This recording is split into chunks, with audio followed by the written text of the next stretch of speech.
Good evening, and thank you so much for joining us for Good News on Entertainment. I'm your host, Carly Boyette. Tonight's show is all about summer as we are officially in the summer months.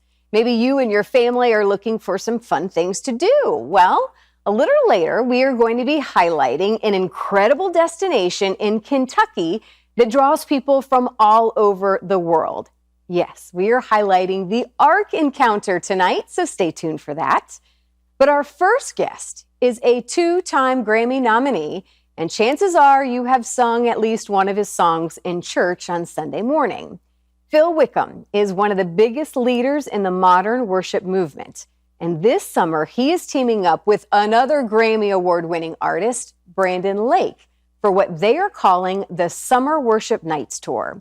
The tour kicks off in Tampa in August. Tickets are already going fast. What's up, guys? Phil Wickham here. Brandon Lake. We are so pumped because we get to hang out on a Summer Worship Nights tour this August. We get to go on tour together. So excited about this.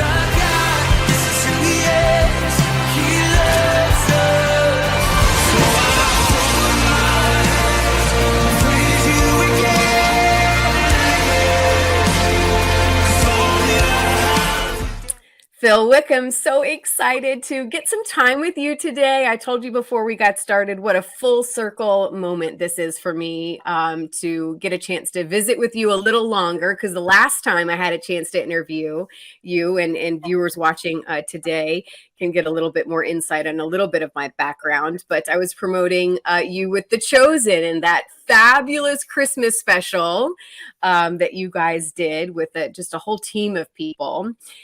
So it is so exciting to me. God called me to step away from that job because I had such a passion to do interviews like this where we could talk more about Jesus and what God is doing in people's lives and using the entertainment industry as well.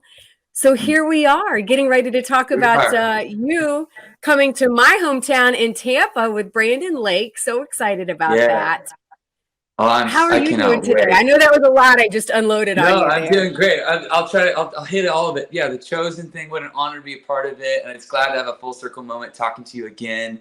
But not about a Chosen release or a movie release, but talking about a tour coming through Tampa with one of my best friends in the world and a guy I respect and love to see. I love to see God working through Brandon. God has given Brandon a huge tool belt of just so many talents and skills and charisma, and I'm just so excited to lead alongside of him and share this nights with him and fill these arenas up with the people of God, singing the praises of God in the presence of God. It's just, there's nothing like it, so I cannot wait. And it's so interesting, again, because I come from, just my background is more corporate media, and it's so to see all of you guys team up the way you do. And it seems like there's no there can be a lot of competition, I feel like, in the music industry and trying to get number one hits and this and that. And it, from the outside looking in, from my perspective, to see the brotherly love that you guys have, specifically, you and Brandon, but really just so many of you right now, all the collaborations going on. And, you've been on another tour with other artists. It just is really cool to see and very different than what you typically get, is it not?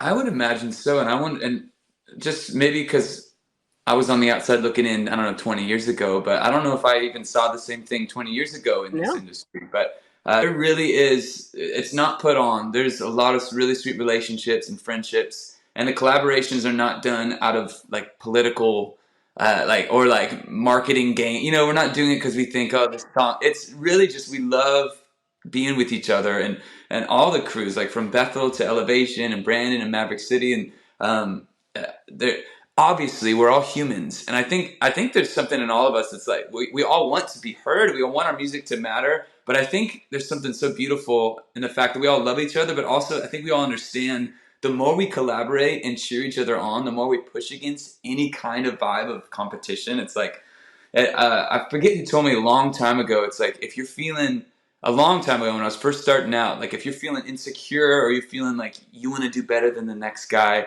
it's like instead of those thoughts in your brain, become a cheerleader for that person and just tell everybody how amazing they are if it's true, and that's really, I think that it's just on a large scale that is happening within all the friendships that are create all these people that are creating new songs for the church to sing. And so, what an honor to be a small part of that big family that God has created.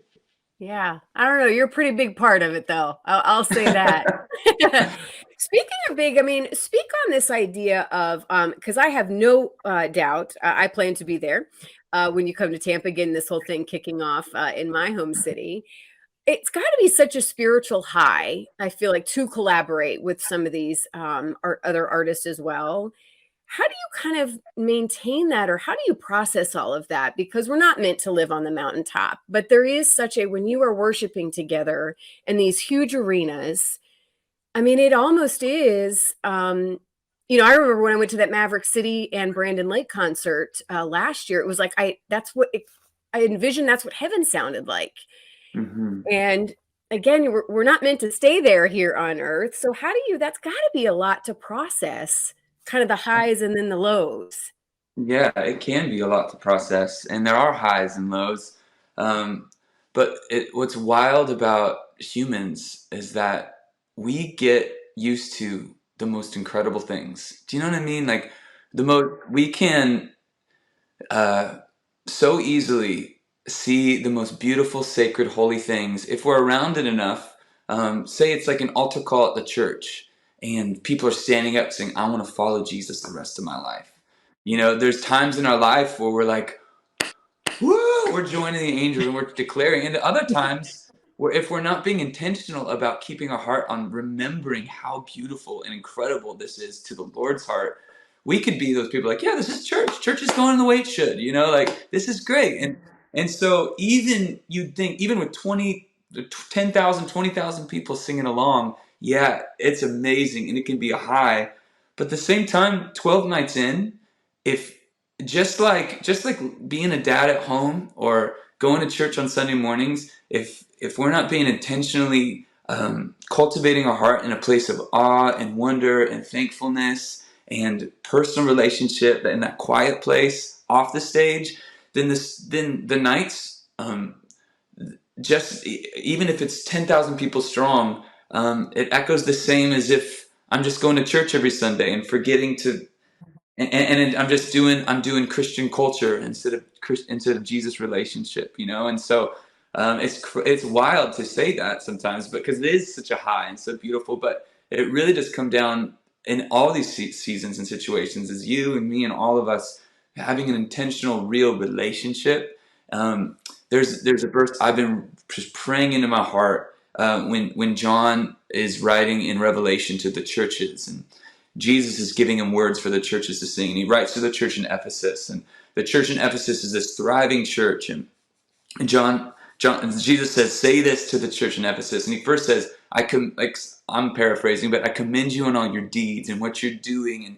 And you have flourished in the act of Christianity, pretty much. But one thing I have against you is you have left your first love. And that's something that in my line of work, can be very easy to do, because you can say, look at all these people singing to Jesus. The band sounds great. People worshiped. Kids are getting sponsored through Compassion.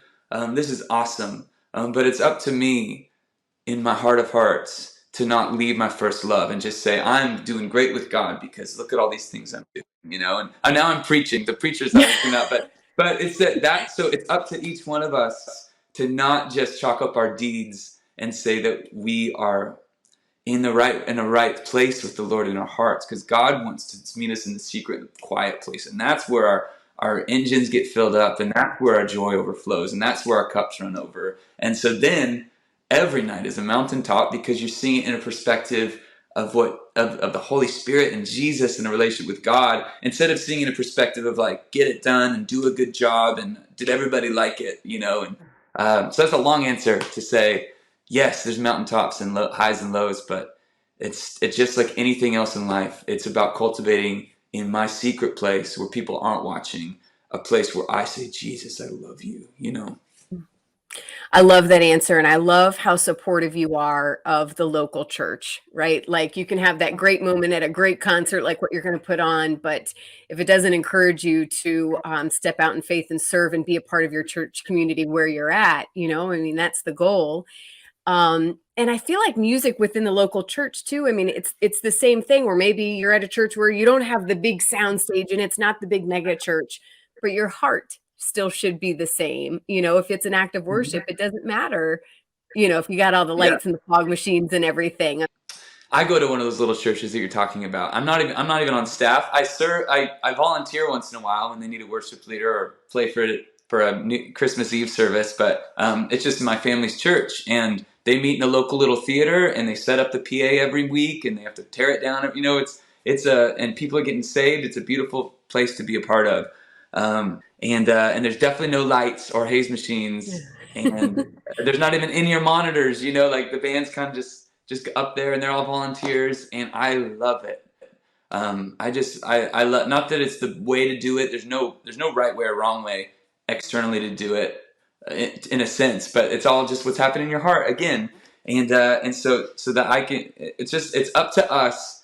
I always say like this: if I would not have a great relationship with my wife if all I did was knock on the front door, or come through the front door on Sunday mornings with flowers, and I sang her a song, and I listened to her for an hour, and I stood up and I sang her another song, and I said, "Okay, see you next Sunday." That's not a relationship. That's on the road to a divorce. Actually, what it would be. And I equate the Christian life to the same thing. Is that those mornings, Sunday mornings, are beautiful, but it's almost like we should view the Sunday morning as a celebration of what God has done throughout the week in our hearts and our communities, as we walk in His Spirit and walk in His love and seek Him in the mornings and pray over our dinners at night with our families and live the Christian life and not just attend the Christian culture, And I've been guilty of it many times in my life too. It's like, oh my goodness, I haven't opened my Bible in a month. This is great. I've been so busy, and my kids were sick, and Lord, forgive me. I want to be back at your feet. So no guilt here. But there's just, Jesus says over and over again, abide in me and I in you. I am the vine, you are the branches. He that lives in me will bear much fruit. You'll die if you're not in me. You were created to be in Jesus. And so then when our perspective is the right way, when you're reading scriptures and Psalms and Paul and the stories of Jesus during the week, and you walk into church, it just you're not like, I don't like this song, and like, man, I wish the other guy was talking. It's different. You walking in thinking, Lord, how do I serve the people around me and bless them? And is there anybody you want me to listen to today? What do you want to speak to me? And oh my goodness, we're going to sing You're Holy together. This is amazing, And how amazing would it be if the church as a whole just kind of revved up our secret place life with Jesus? I just wonder how different the church would look on Sundays if on all the secret places, Monday, Tuesday, Wednesday, Thursday. I'm not even talking about waking up at 3 a.m. I have friends that they wake up at 4 a.m. and pray for like an hour, and I'm like, I don't know if you do that, guys. That's crazy. Well, you're a little busy. But just that time with the Lord and letting Him be a part of your moments, your days, and acknowledging Him, and just, man, I would just encourage all you believers out there to not just rely on your pastor to go to meet with God and tell you what He wants to say to you. But you have the same access to God as your pastor does. You have the same access to God sitting at your breakfast table as you do sitting at the altar, and the amazing thing is that God wants you to access Him. That's the wild thing. Like He's giving you full access because He wants to be with you, and He has words of life to speak into your heart, and He's got strengthening for your spirit to give to you, and He's got ambitions and dreams and goals that He wants to share with you. And these are the things I'm finding out as I'm growing more and more in my relationship with God. It's like, wow, I used to grow up thinking it was a box to check of like, oh, I read my chapter this morning and I did my prayers, and I always kind of failed at it. I always ended up not doing it because it just felt like homework, And then as I grew up and I realized, well, God really wants to. Sometimes I just sit out on the side of my house and I hear the birds chirping, and I say, God, speak to me. And by 5-10 minutes later, I just verses come to my mind I've never thought of in forever, or someone comes to my mind, it's like, man, I should call them today, or God starts speaking life and love into my heart, and that's what shameless plug.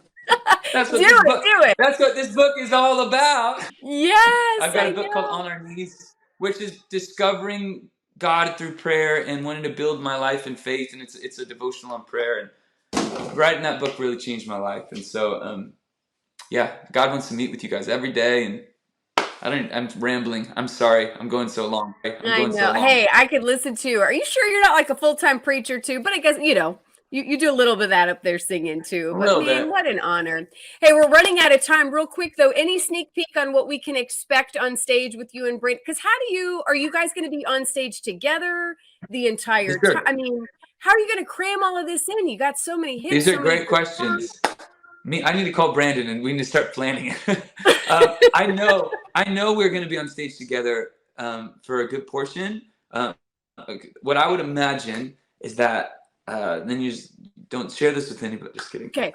No, I would imagine we'll open our sets together, leading with each other. There's probably going to be a moment where Brandon has like a little set of his songs and me and my songs. I would imagine there's like maybe an acoustic moment where it's just me and Brandon on acoustic guitars, and then we'll end the whole night big. And that's kind of like the very loose. That's what's been thrown around on email, but we need to really get down to business and figure out what these nights are. You do, because again, Tampa's the first stop, so we want to make sure we got it together. Yeah, it's gonna be awesome. I cannot wait for this tour. Just when I think of the songs that God has given Brandon to carry, Gratitude, Graves in the Gardens, Too Good to Not Believe, the list just goes on, and the songs God has given me to carry that the church sings, and then I've got a new record coming out right in the middle of the tour, so I've got all these new songs. It's just going to be so fun, and it's so cool to already see these rooms filling up, and I can't wait to be there in Tampa. Tampa's always a place. Well, we will see you soon. I'm going to let you go. I know you're busy, but what an honor to speak with you today. Thank you for allowing God to use you as a tool. It's just amazing to see what music can do for our souls and for our hearts and for encouragement and for worship. And it's just been incredible to watch you just be a vessel for that. So we appreciate it. We appreciate your time. And again, we'll see you in Tampa here soon. Thank you so much for having me on. Much love. Let's go! Oh, that is going to be an amazing night. All right, like I said, the tour kicks off in Tampa in August with more than a dozen other stops as well. For ticket info, go to philwickham.com. Okay, now from a summer worship night to maybe a summer road trip. Have you been to the Ark Encounter yet? It is definitely on my family's bucket list. But if you are still unsure about what is there and why so many are traveling there from around the world, well, let's hear from the Chief Communications Officer, Mark Loy. I imagine there's a lot of families like myself that have not been yet. So how do you best describe what the Ark Encounter is all about and this experience that they're in for? Well, this is a historical themed attraction. It's a very fun place, but at the same time, it's not an amusement park, which you might see in Florida, but very educational, full of the gospel message. We want to make sure that the people who come here are introduced to biblical truths in the book of Genesis. Our ministry name is Answers in Genesis, and it's the Ark Encounter and the Creation Museum down the road that operate under Answers in Genesis. And we have a 510-foot long all-wood ark right over my shoulder, and it's been described by some people who've been here as the eighth wonder of the modern world. And we get well over 1 million people visiting every year, mostly families. In fact, for this year, and you might want to hear about this, children 10 and under are free this year to the Ark Encounter in northern Kentucky, just south of Cincinnati. Oh, it's so interesting. We were talking before we got started where the story of Noah's Ark is one of those, it's one of the first Bible stories told, I think, to our kids. And certainly it's probably one of the first we remember as kids for ourselves. But it's so important to not just shrink it down and really make sure that there's truth and that we understand the history and that this is a real, it's not just a Bible story. Talk about how you guys are able to really drive that point home. And I'd imagine bring this to life like really nowhere else in the world.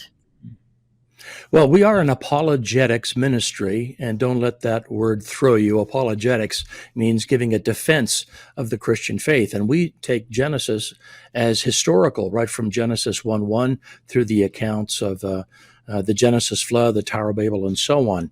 So with our Ark and the Creation Museum, not far from here, we want to equip Christians to have answers to defend their Christian faith in this modern era.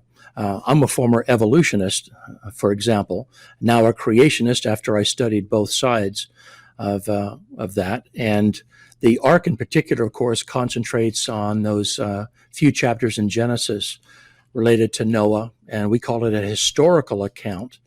And we believe the science confirms that we had a global watery cataclysm a few thousand years ago.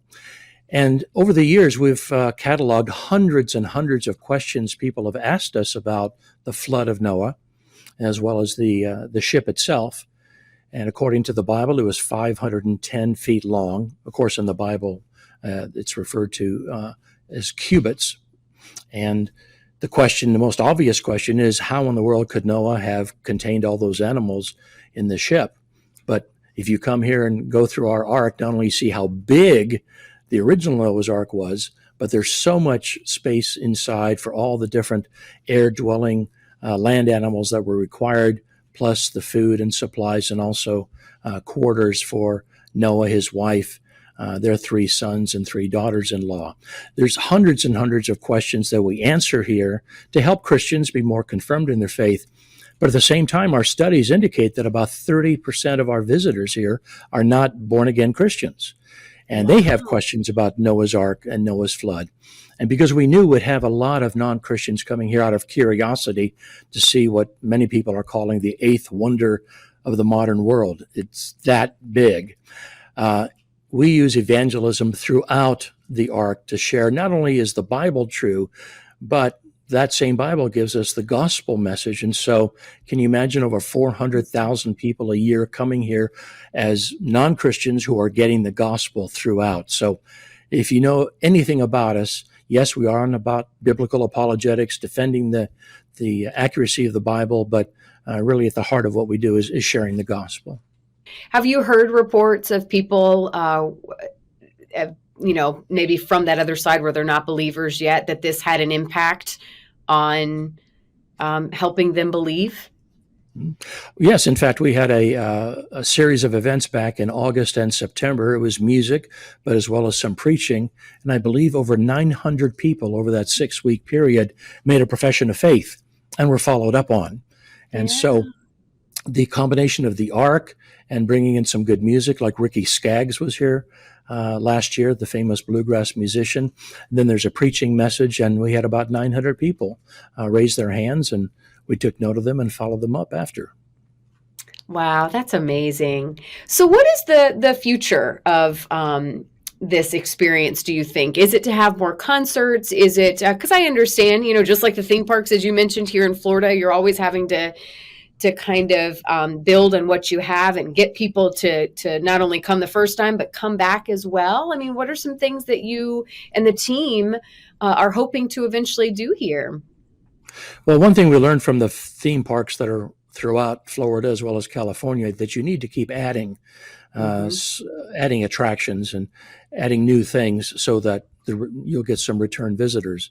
And so the park here and the Ark Encounter is probably half done in terms of outreach. We have many, many more things we want to do on this 800-acre piece of property, right off of Interstate 75, which of course cuts right through Florida and goes all the way up to the Canadian border.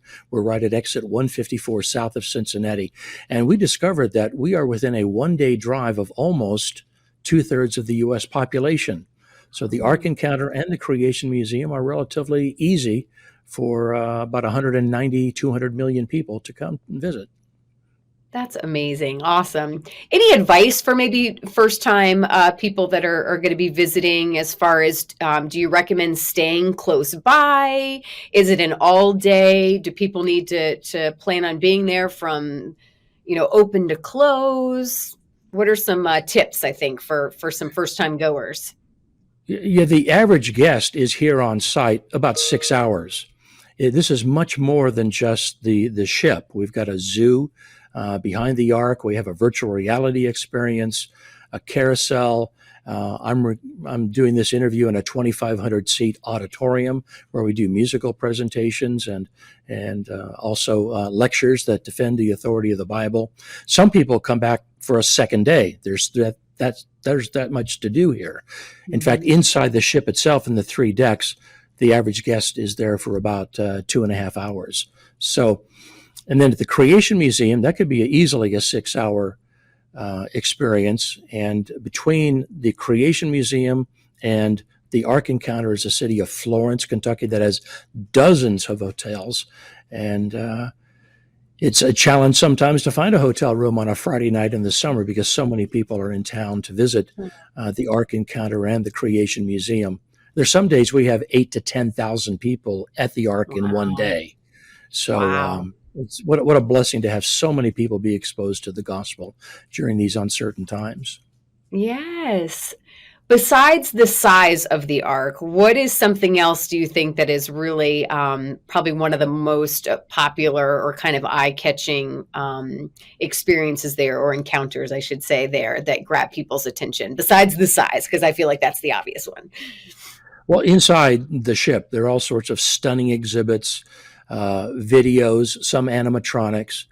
But we've noticed a lot of families love the zoo that's behind the ship.